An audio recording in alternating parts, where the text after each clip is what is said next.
دوستان سلام، با یه اپیزود دیگه از ویژه برنامه‌های بیجی با شما هستیم با آقا فرزین، عموی گلم و آقا فرزین. موضوع اولی که دوستان راجع بهش صحبت بکنیم در مورد نحوه فروش و یا اینکه یک فروشنده خوب چه معیارهایی داره از نظر شما. حالا اول از آقا فرزین شروع می‌کنیم.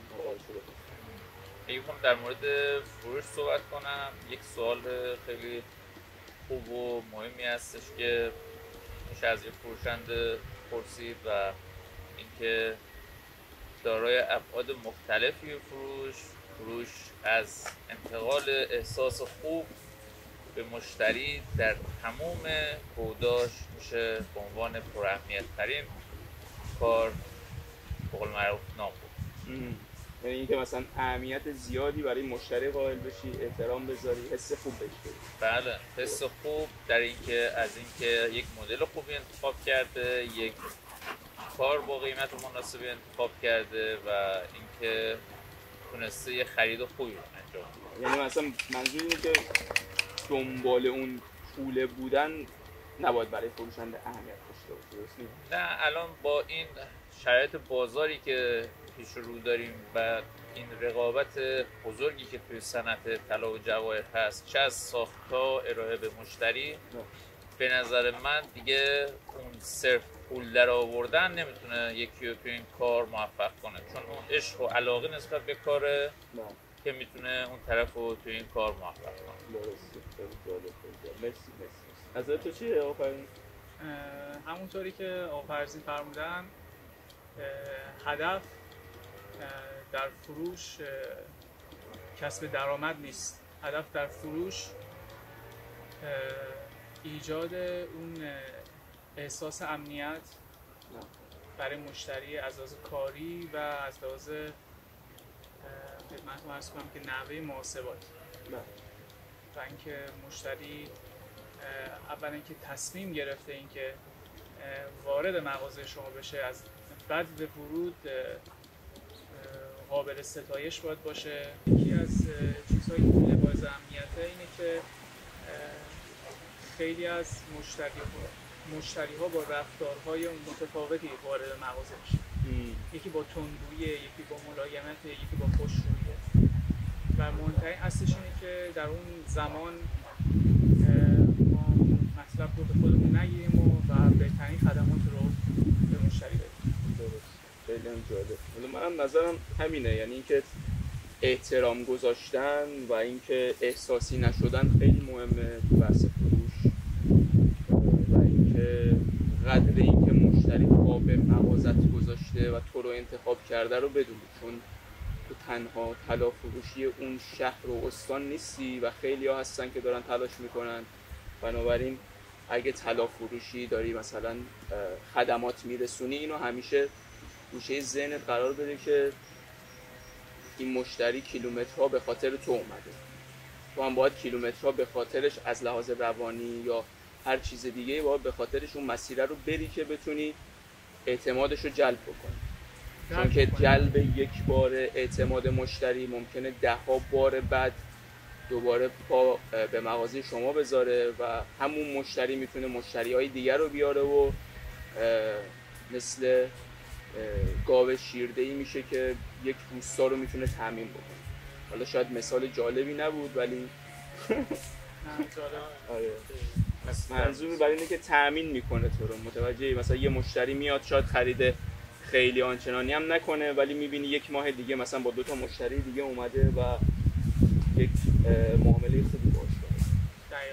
دقیقاً اون مشتری احتمال داره قبل ورودش یه سری اندیشه‌ها داشته باشه و یه سری تفکرات داشته باشه با یه حس با یه گاردی وارد مغازه بشه. منتها مراتب اولین چیزی که مهمه اینه که اون گارده رو از جانب مشتری بشکنی و اینکه ارتباط بگیری. حالا من یه چیزی داشتم میخوندم، یه از لحاظ چی بهش میگن، این اومدن آزمایش کردن، اومدن توی محل‌های کار مثلا فروشگاه‌های مختلف اومدن آب نبات پخش کردن و مثلا فکر کن 3 دسته بود. یعنی دسته اول مشتری میومد هیچ هدیه‌ای بهش داده نمیشه، یعنی اون آب نباتا رو بهشون نمیدادن. بعد که گروه دوم وقتی مشتری مثلا 2 دقیقه 3 دقیقه وقت میگذرون توی مغازه یه دونه آب نبات بهش هدیه میدن، این 30% شانس فروش رو بیشتر میکنه. یا بعد گروه سوم به جای 1 دونه آب نبات 2 تا آب نبات بهش میدن، این تا 70% شانس این که مشتری از تو خرید بکنه رو افزایش میده. خیلی جالب بود. مثلا شما که میگید گاردش رو مثلا بیار پایین، میگم این یکی از روشاشه که مثلا شما میری تو هتل، مثلا مخصوصا تو تایلند میبینی با یه ویلکام درینک میان، مثلا اون خیلی هم توی دهنت میشینه و بعد اینکه اونجا هم ترک میکنی اونجا تو ذهنت هست متوجه، یعنی اون بهش میگن first impression، یعنی تحت تاثیر گذاشتن اولیه. میگن که آدم‌ها توی 3 ثانیه اول همدیگه رو میشناسن، یعنی اون برداشتی که تو 3 ثانیه اول من برای اولین بار شما رو میبینم از شما دارم تا آخر اون با هم میبینیم. یعنی در واقع به نظر من این همون انتقال احساس خوب در وهله اوله. دقیقا. من بارها شده دقیقا. توی فروش خودم حالت 2 کانال دارم انگار. بله. به طور شاید بگم ضمیر ناخودآگامه. بله. یکی که عادی صحبت میکنم بی احساس و فلان، بعد وقتی که میام کانال ما عوض میکنم و میام روی اینکه اون احساس خوب منتقل کنم، بله. شاید با یه شوخی، با یه خنده، یا با یک کلامی که مخصوص خودمه، مشتری میبینم که یه دفعه اون اصلا انتخاب کردن کار دیگه براش مهم نیست. این که من دارم چی بهش پیشنهاد میدم و چی رو بیشتر تایید میکنم براش بیشتر مهم میشه و تجربه خریدش قشنگه. شما وقتی میگی که وارد یه رستوران میشی، طرف یور ویلکام میاره و اون میخواد در وهله اول اون خوش آمدگویی و احساس خوب که اینجا ما میخوایم برای شما یه خدمات خوبی رو ارائه بدیم داره بهش منتقل میکنه. بله. دقیقا موافقم باشم. بعد اینکه حالا من یه چند تا کلمه میخوام بگم و میخوام نظر شما رو راجع به این کلمات بدونم. حالا اول از شما شروع کردیم، این سری از آقا فرید میخوام شروع کنم. طلای بدون اجرت توضیح بدم یا هر چیزی که تو ذهنته میخوام راجع به این قضیه ببینید، ما یه چیزی داریم تو همه کشورها به نام صنعت و اینکه اون چیزی هم که همه ما رو رشد میده رشد صنعت و طلای کم اجرت یعنی خلاقیت کمتر. این برای من به این شکل، یعنی خلاقیت کمتر، رشد کمتر در صنعت، رشد کمتر در جهان. مثلا تا همین 10 سال 15 سال پیش هم صنعت ما خیلی حرف برای گفتن داشت برای کشورهای دیگه، منتها مراتب تو این چند سال اخیر که کم اجرت و اینا خیلی، اونم به خاطر شرط اقتصادیه که خیلی مردم رو میارن به این قضیه، منجر بر این شده که ما صنعتمون یه مقدار افت بکنه و حرفی برای گفتن آنچنان در دنیا نداشته باشه، در صورتی که الان ایتالیا یا ترکیه یا امارات بسیار در حال رشدن و ما در حال عقب ماندن هستیم. و من خودم خیلی موافق با، اگر یه شخصی بودم که می‌خواستم برم طلا فروشی خرید بکنم، خودم طلای کم اجرت نمی‌خریدم و اون نگاه رو نداشتم که بگم الان بخرم 1 ماه دیگه سود کنم. در اصل طلا یک چیزی که شما بخری، بپوشی، لذتشو ببری. کالای لوکس دیگه. بله، بخری، بپوشی، لذتشو ببری. حالا بعد 3 سال، 4 سال، 5 سال که نیاز داشتی میتونی بفروشیش و اون لذت رو میگیره. احساس میکنم طلای کم اجرت اون لذت رو میگیره و خیلی ها محروم میشن از این قضیه. میگم اونم خورده نمیشه گرفت به مردم به خاطر شرط اقتصادی مقدار. نظر شما چیه آقا؟ من به نظرم طلای کم اجرت مثل لباس، شما یکی میره دنبال یه لباس خوب و برند و که بپوشه لذتش رو ببره، بعد که خب لباس همشون خراب میشه و میریزن. طلا اون بیس خامش ماندگار رو به قول معروف خب برمیگرده، از دوباره چنج میشه، میتونی مدل دیگه بگیری. حالا اگه افزایش قیمت که پیدا کنه فبهو و شما میتونی به یک مثلا سودی هم برسی، ولی بخش زینتیش به نظر من اون طبق سلیقه مشتریه و میشه گفت که لول در انتخاب کارهای متفاوته که چطور یک نفر همش دنبال یه لباس تک، شیک، خوشگل و اینکه کسایی هستن که طلاشناسن و توی دست میبینن طلا رو میگن آره این مثلا برند تیفانیه، این برند کارتیه است او فلانی مارک پوشه و یا اینکه طرف میاد یه 6 تا مثلا علنگوی به قول معروف اجرت 1% و 2% و اینا میگیره و میندازه و به قول معروف اونم خب زیبایی و چیز خودشو داره ولی خب لیولا فرق میکنه به نظر. خیلی جالبه. آره منم دقیقا با هر دوتون موافقم و فکر میکنم اون بخش زینتی خیلی داره کمرنگ میشه و ما توی مثلا شهرستان که الان داریم کار میکنیم، حالا تو تهران شاید کمتر ولی باز هم مثلا تو بازار بزرگ میبینی خیلی ها قبلا داشتن طلای لوکس میفروختن، الان اومدن دارن کم اجرت و این دوباره برمیگرده به همون اقتصاد و شرایط اقتصادی مردم که خب اکثر جامعه درآمد متوسط رو به پایین دارن و باقی جامعه که مثلا 1% 2% هستن هم هیچ موقع نمیان توی شهرستان خرید بکنن مگر اینکه برند بزرگی باشن، همشون میان تهران خرید بکنن و این باز بحث برندسازی رو به نظر من مطرح میکنه که چقدر برند مطرحی هستی که بتونی به عنوان یک برند اون کالای زینتی رو بفروشی. مثلا شما اگه درآمد 100 میلیون تومانی داشته باشی میری سمن میخری، میری پراید میخری، ولی کسی که 500 میلیون مثلا درآمد روزانشه میره امارات بنزشو میگیره. متوجهی؟ منظور برای اینکه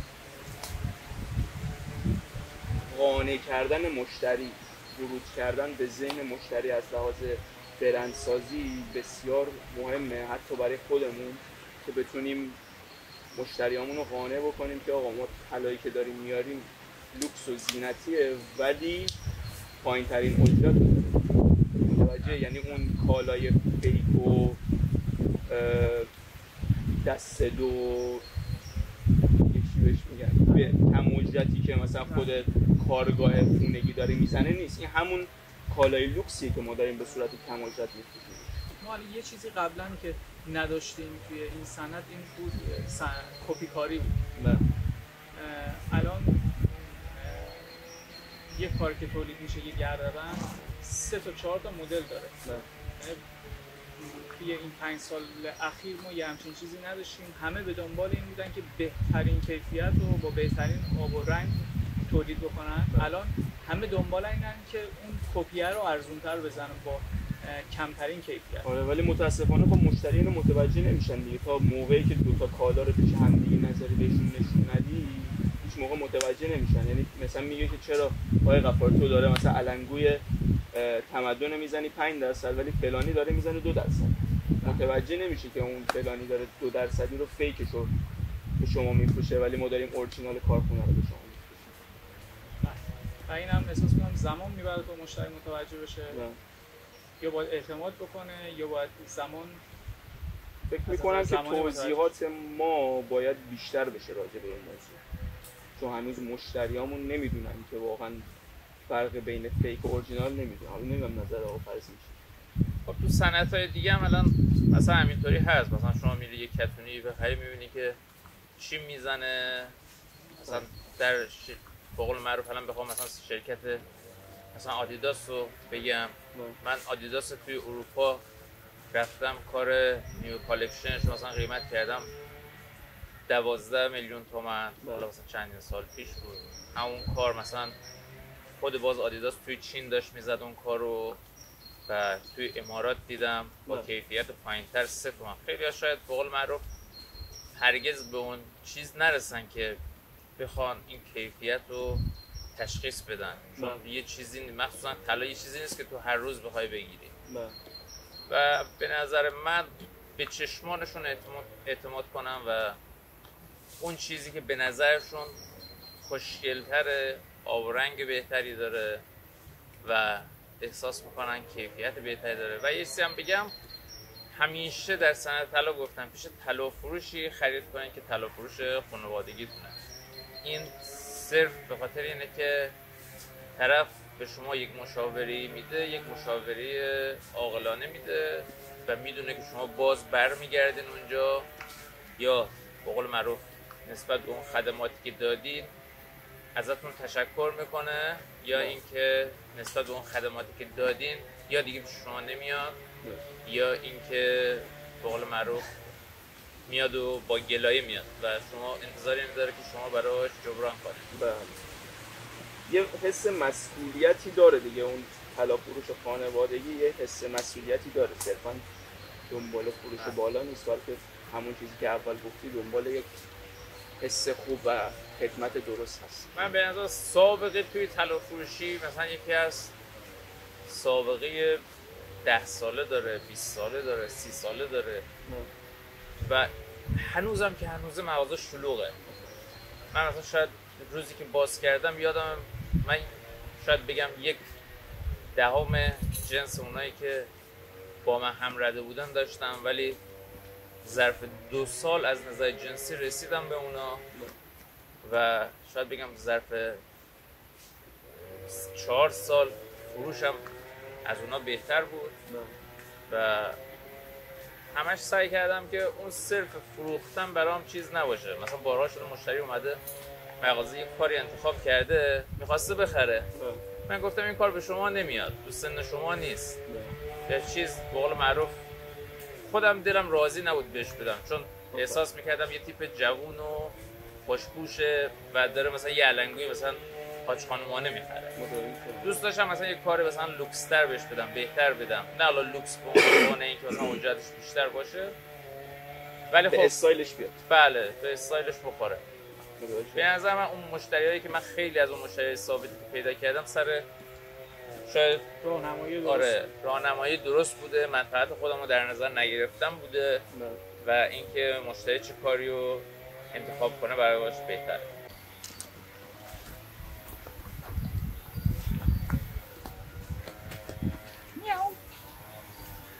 خب کلمه بعدی که دوست دارم شما راجعش نظر بدید نسیه است.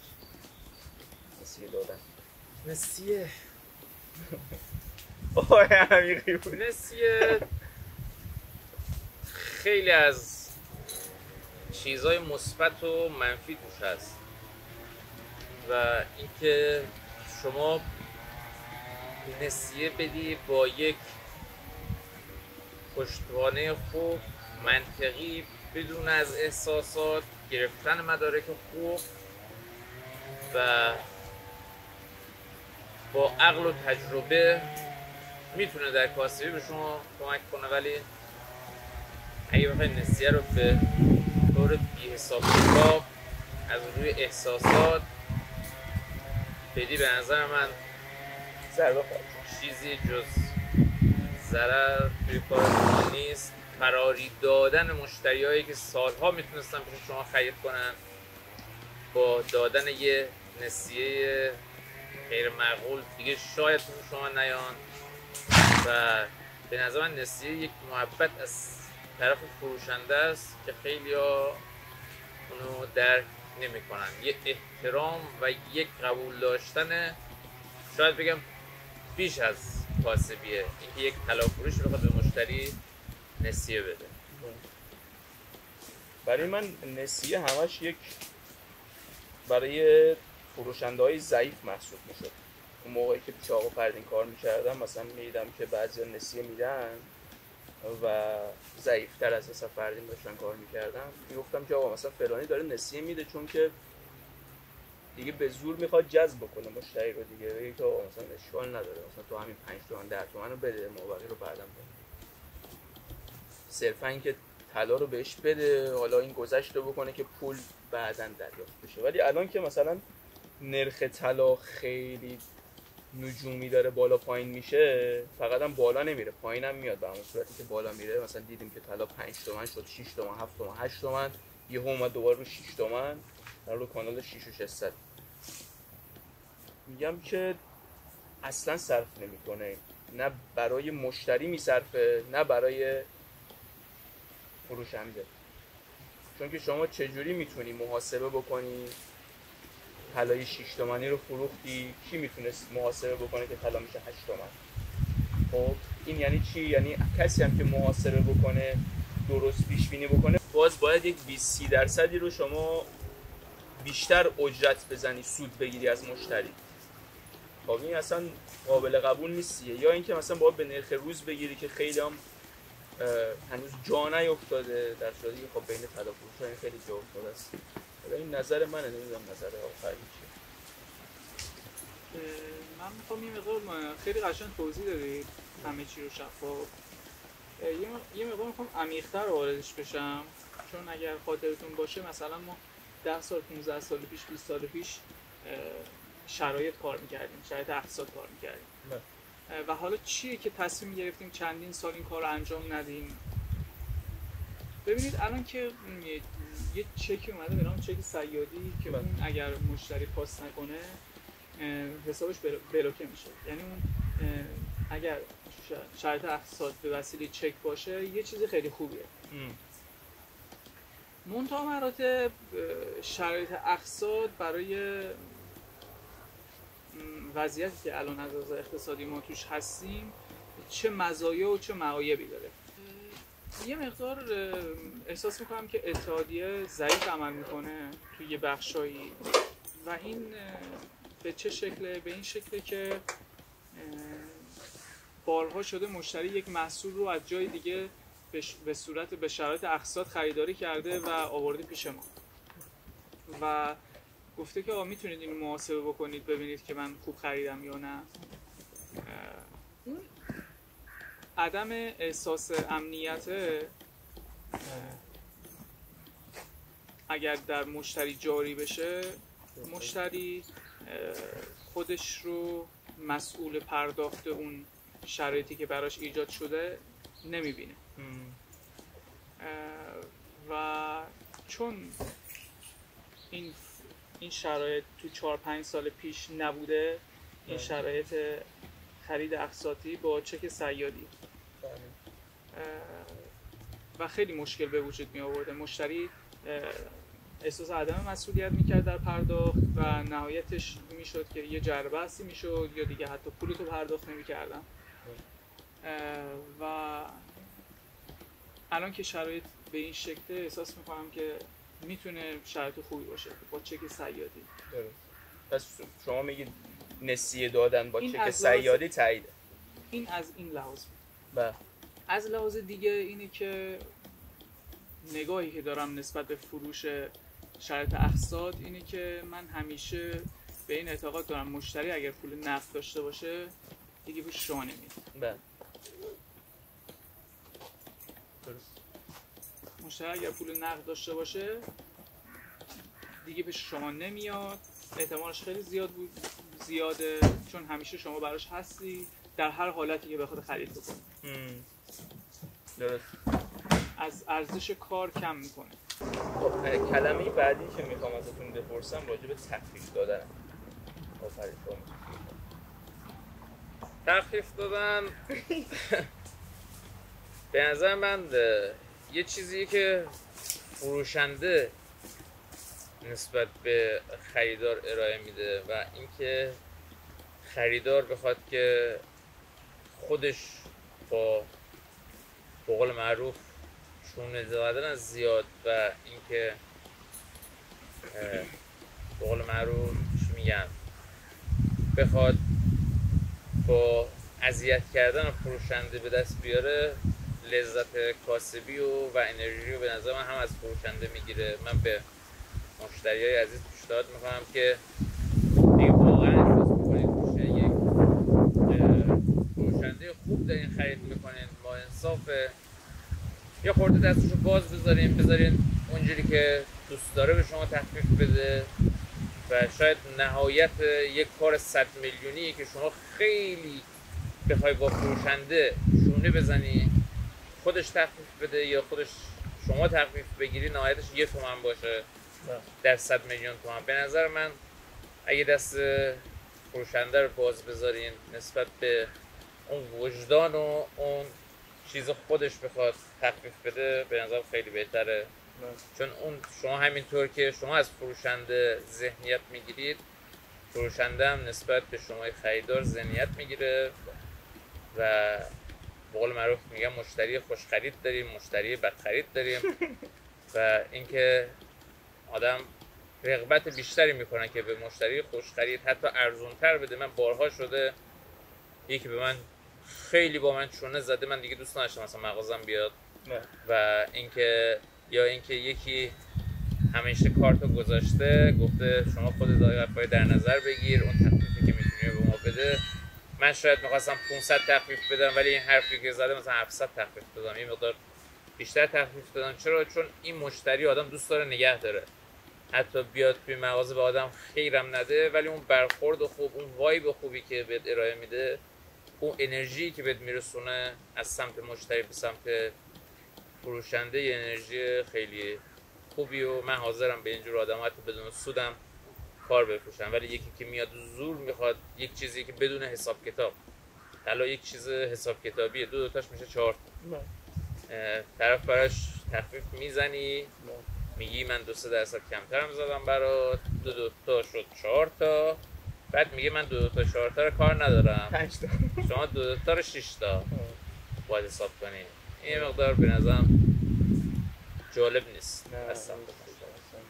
بعد اینکه من نمیدونم چرا مثلا طلا دیگه واقعا با ارزش تر از طلا که نداره، توی مثلا چیزی که میتونی با 10 میلیون تومان بابتش پول بدی و ارزش خودش رو حفظ بکنه.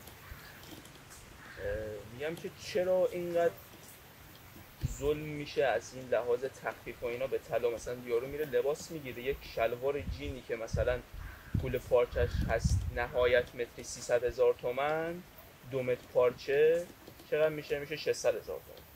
خب چقدر سود اومده روش؟ یارو چقدر الان شلوار لی چقدره؟ یه چیز خوب بخوای بگی حداقل 5-6 تومان است. خب یعنی چند درصد اومده روش؟ یعنی تقریبا 10 برابر شده، یعنی 1000% اومده روش.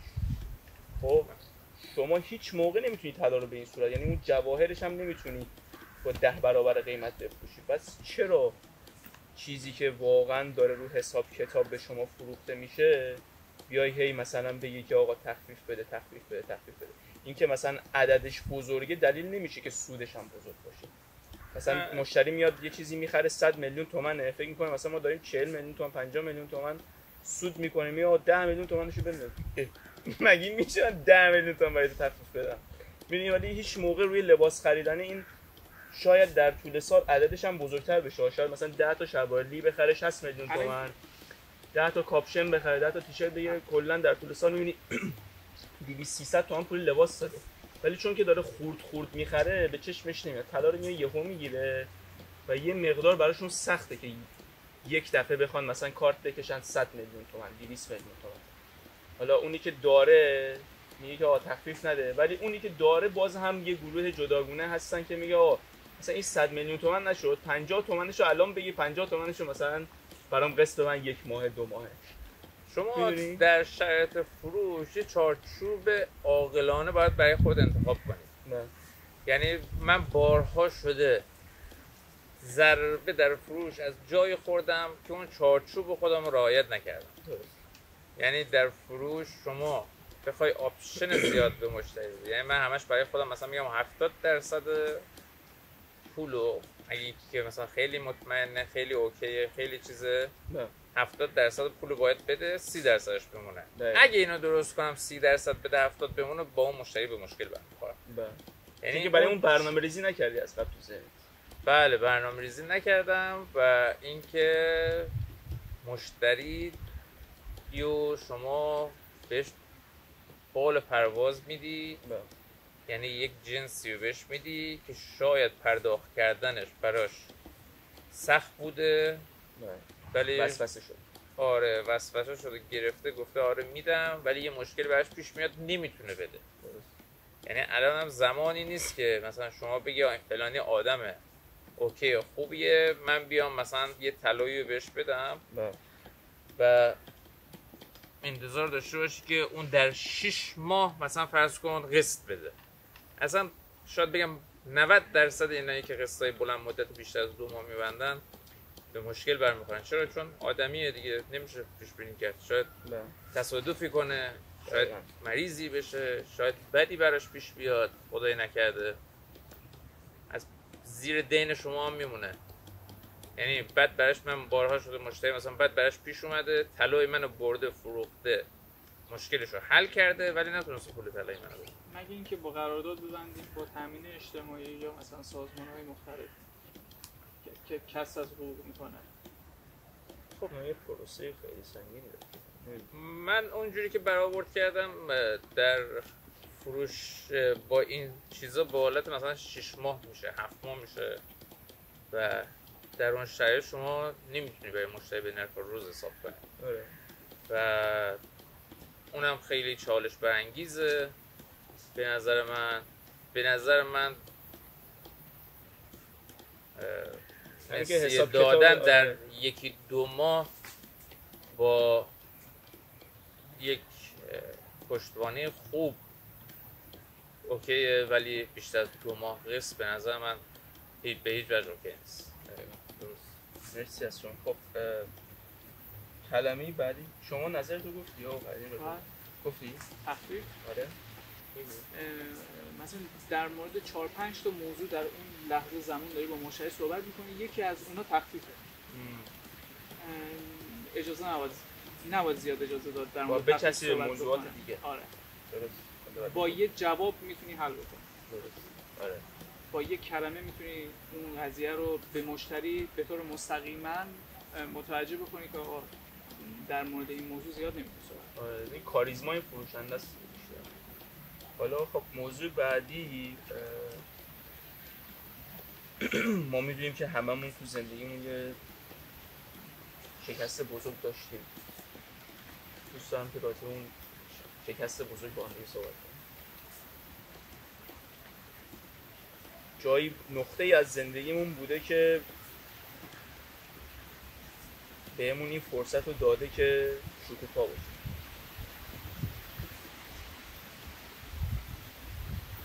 همه آدمای موفق این نقطه رو داشتن.